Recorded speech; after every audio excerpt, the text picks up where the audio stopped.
இந்த சமூகம் பற்றி பிடித்தால் ஒருபோதும் நீங்கள் வெளித்தவர மாட்டீர்கள். வழிகேடு நம்முடைய செயல்பாட்டில் நம்முடைய வாழ்க்கையில் வராது என்று நபிகள் நாயகம் சொல்கிறார். இன்னைக்கு முஸ்லிம்கள் எதுல கோட்டை விடுறோம்? இதுலதான் கோட்டை விடுறோம், இதில் தான் கோட்டை விடுகிறோம். நம்முடைய நடைமுறையில் பல்வேறு வழிகேடுகள் வருவதற்கு என்ன காரணம்?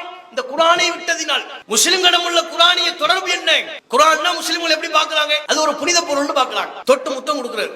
இதோட முஸ்லிம்களுடைய புனிதம் முடிஞ்சிருச்சு. வீட்ல உயரமான இடத்துல வைப்பாங்க, உயர்ந்த இடத்துல, கீழே வைக்க கூடாது, உயரமான இடத்துல வைக்கணும்வாங்க. அது கீழே இருக்கிறதா மேலே இருக்கிறதா என்பதெல்லாம் பொருட்டு குர்ஆனுக்குள்ள என்ன இருக்கோ அது நம்ம வாழ்க்கையில இருக்கா?